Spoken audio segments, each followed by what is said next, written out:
We want to take you now to Dallas. That's where federal officials are updating the investigation after yesterday's deadly shooting at an ICE facility. Let's listen in. Operations.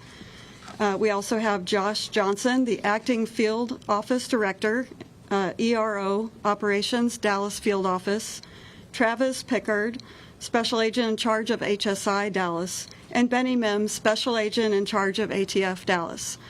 At the back, I will be putting a sign-in sheet for all media, so please, before you leave, add your information so that we have that.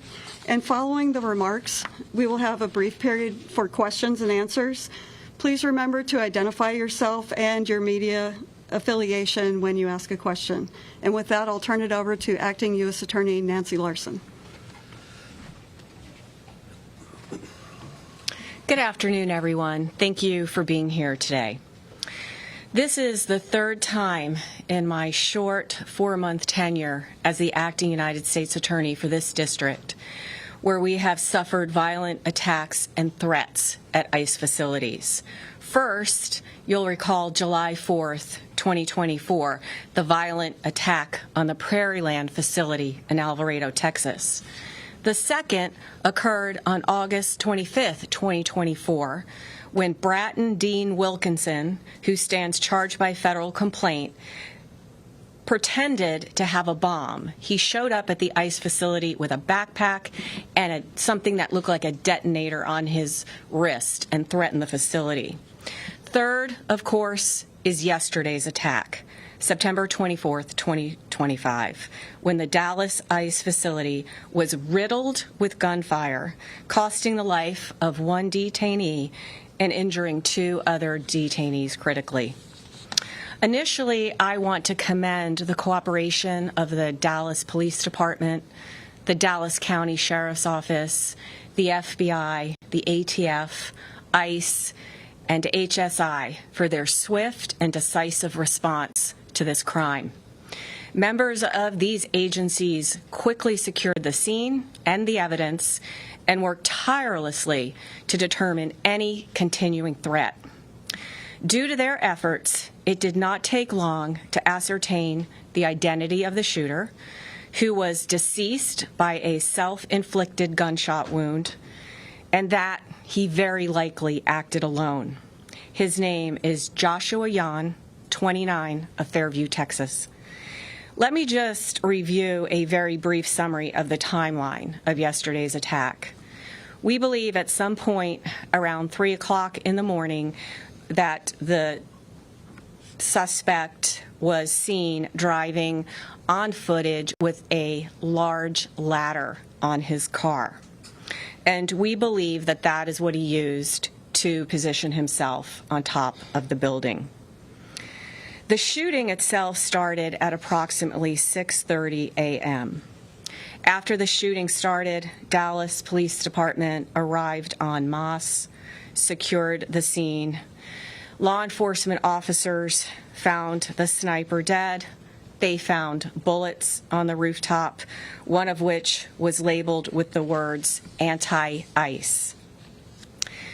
That morning, gunshots sprayed the length of the building, the windows, and law enforcement vans that were in the Sallyport area. Detainees were struck by these bullets. 1 was killed, 2 were wounded, and both of them are undergoing treatment. Shortly thereafter, the FBI began its meticulous work at the crime scene. At the same time, we obtained and executed multiple search warrants yesterday for devices and locations associated with the sniper. FBI agents executed a search warrant at the sniper's residence yesterday and there found a collection of notes.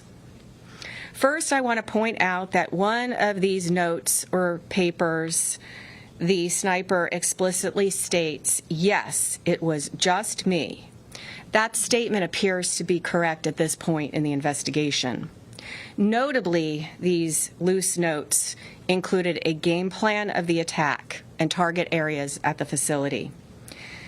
He called the ICE employees people showing up to collect a dirty paycheck.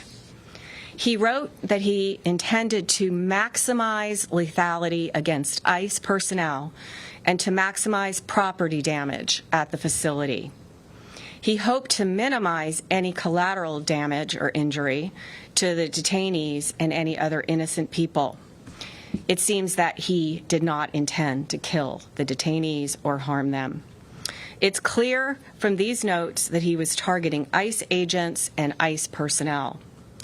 The tragic irony for his evil plot here is that it was a detainee who was killed and 2 other detainees that were injured when he fired into the Sally Port. He also hoped his actions would give ICE agents real terror of being gunned down, and he did this to induce constant stress in their lives. He hoped his actions would terrorize ICE employees and interfere with their work, which he called human trafficking. And this, what he did, is the very definition of terrorism. Again, his notes reveal, yes, it was just me and my brain. And he said, good luck with the digital footprint. And of course, we take this to mean that he deleted evidence from his devices. His words were definitively anti-ICE. That said, we did not find evidence of membership in any specific group or entity, nor did he mention any specific government agency other than ICE. Among his papers, though, was a handwritten note in which, in crude words, he expressed his hatred for the federal government. Finally, I want to address the heroism of our federal agents yesterday. While under fire, ICE agents and ATF agents, who were also present in the facility's Sally Port area, worked together to remove detainees from the vans and get them to safety while the bullets were flying. These agents were heroic, clearly willing to lay down their lives to save the lives of the detainees in their custody. And that's an extremely important point to make at this point in time.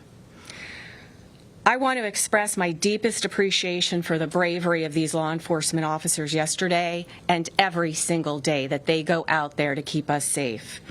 I'll now turn it over to FBI Special Agent in Charge of the Dallas Field Office, Joe Rothrock. Thank you.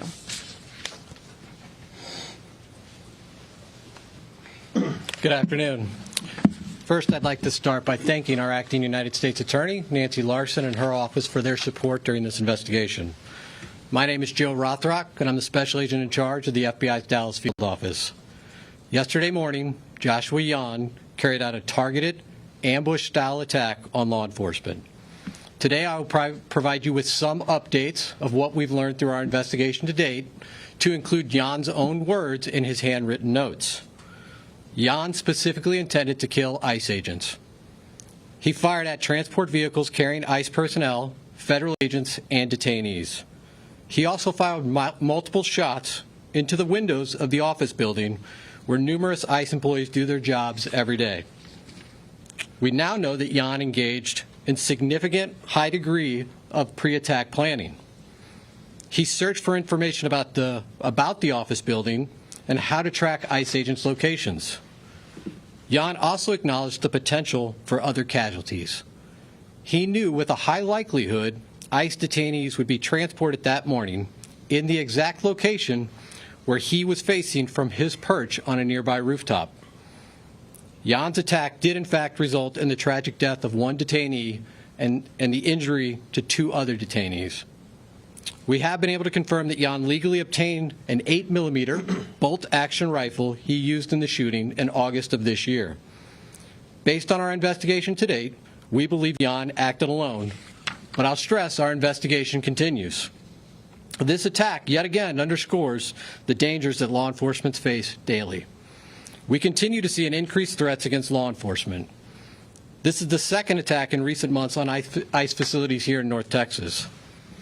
I do want to take this opportunity to thank our law enforcement partners, some of whom are here with us today. When Jan began firing, agents from both ICE and the ATF put themselves in the line of fire to move individuals off the transportation vehicles in an attempt to protect and rescue those that were injured. I want to thank them for their bravery. The Dallas Police Department and the Dallas County Sheriff's Office also quickly responded to the scene without any hesitation and ran towards danger. Ultimately, they located the shooter, who was deceased by an apparent self-inflicted gunshot wound. I want to thank them for their prompt response and dedication to protecting and serving their communities.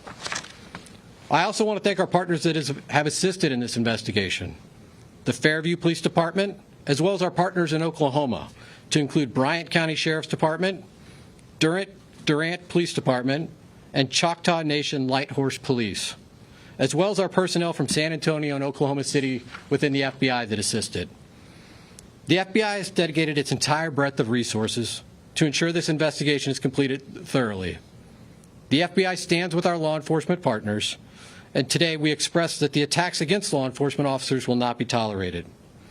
While we believe Jan acted alone, we are still asking that anyone with information about Jan or his activities report that to the FBI at 1-800-CALL-FBI or at www.fbi.gov/Dallas ERO shooting. And with that, I will turn it over to Director Charles. Good afternoon. My name is Marcos Charles. I am the ICE Executive Associate Director for Enforcement and Removal Operations. The attack on ICE's Dallas field office yesterday was tragic. And while our hearts and prayers are with the family of the detainees who were shot, the evidence is clear that this was intended as an assault on ICE personnel who come to work every day to do their job. Violent rhetoric has led to over 1,000% increase in assaults on ICE officers, and it has to stop. In contrast to those who would demonize our men and women, yesterday our brave officers ran back into danger, along with ATF, our partners, to save the detainees while shots were still being fired. Those ICE officers just showed the world who they really are. Law enforcement officers who want the best for our country. That's ICE. Integrity, courage, excellence. They were willing to put their lives on the line to pull detainees out of the transport van to get them to safety. They are heroes, and I hope the media has the integrity to shine a light on this story. Enough is enough with the harmful lies and violent rhetoric. It has to stop.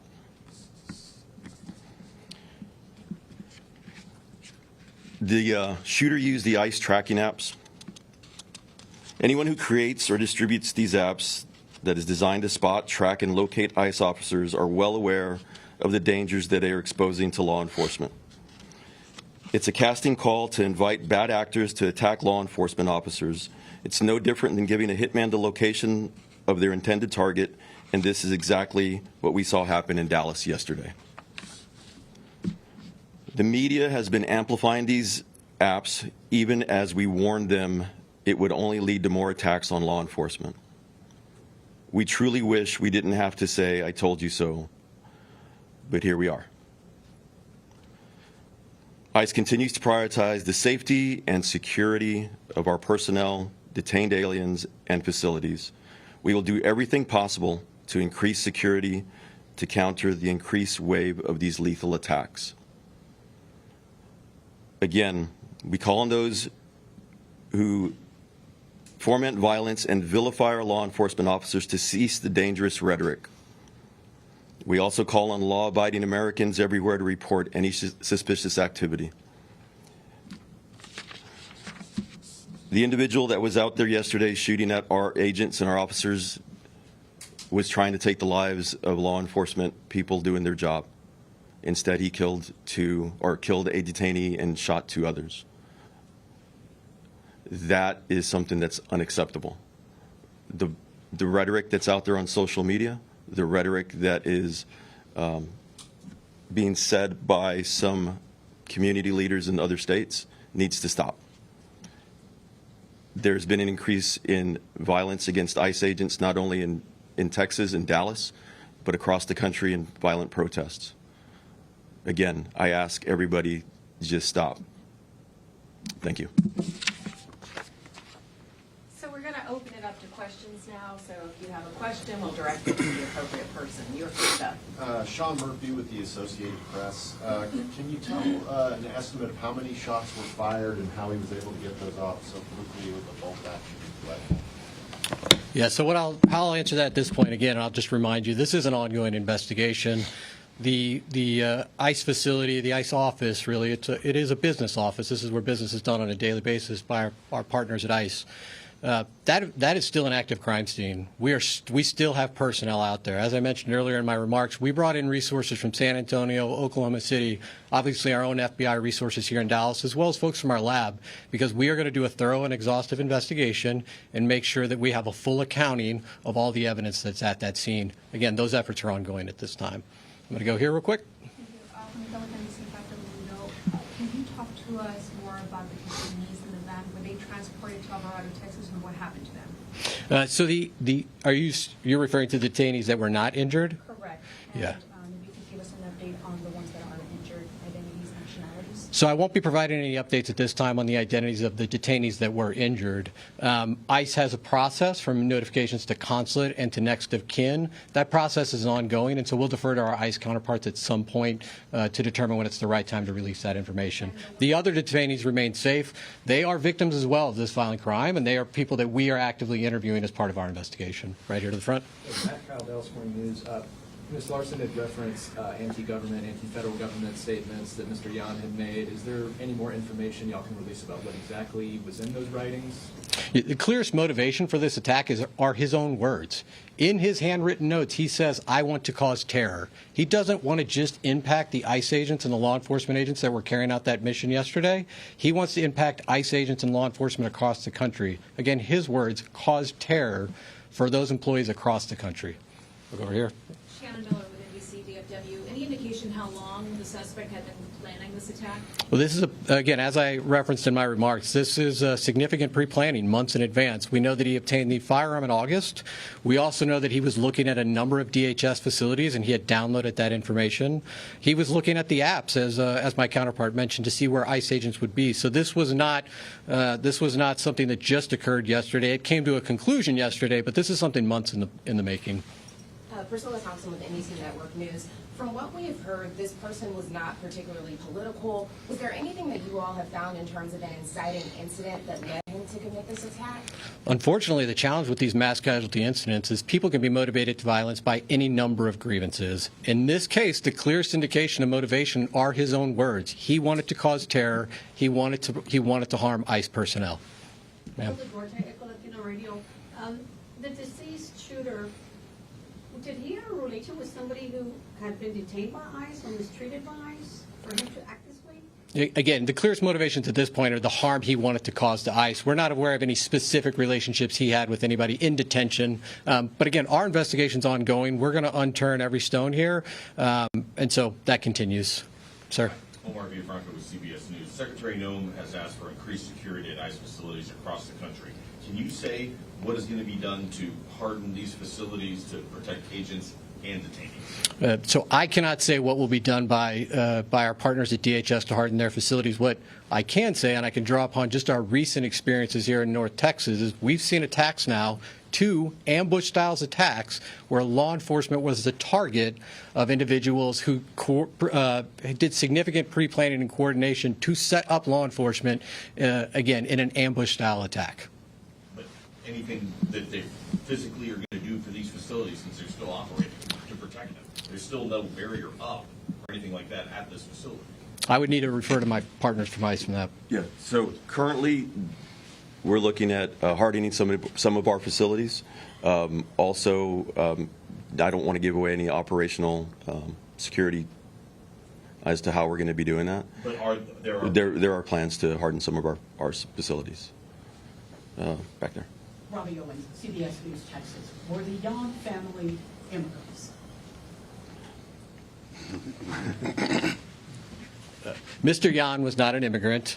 He was a United States citizen. He was here legally. I won't be going into the details on anybody other than Mr. Yan at this time. Ma'am.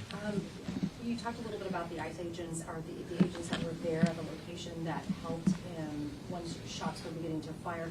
Can you give us some more perspective on what the situation was with the detainees that were in the vans? Were they handcuffed? Were they shackled? Why weren't they able to get out of the vehicle by themselves? Again, these were individuals that were detained by law enforcement. There were multiple transport vehicles at the facility at that time. Again, what I would stress at this point is under gunfire, multiple federal agents ran into that fire to remove these individuals and to attempt to render life-saving aid under the most dire circumstances. Just for clarity, they were restrained. They were being, the individuals in the vans were being strained. It's a proper procedure for transport. The individuals that are brave men and women that went out there to go help and rescue were the ones that were injured and could not leave the van on their own. And we know that that's common because we've seen obviously transports before. So we just wanted clarity to understand why they weren't able to leave on their own. The other individuals that were in the van were able to leave on their own. It was the ones that were injured were unable to exit the vehicle.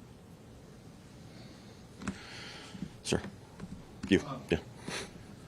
Have you guys gotten any cooperation from the suspect's family and this idea that the anti-government, federal government attitude was there?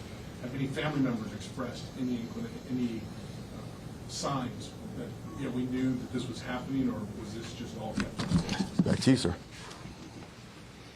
As is common in these investigations of mass casualty incidents, we are going to interview everybody we can identify that might have information about the motivations or who might have information about the pre-planning or who may have assisted in this attack. I won't be outlining every interview we conducted today, but we will be doing a thorough investigation. And again, one of the reasons we ask for additional information for the public is if there are those out there that had contact with Jan, we would like to hear from them, and we would like to gain an understanding of what their relationship was.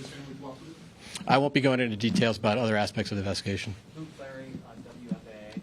Can you expand on why you believe that he acted alone here, and can you go into it all, any activity he may have had in online forums or communities that may have influenced his action?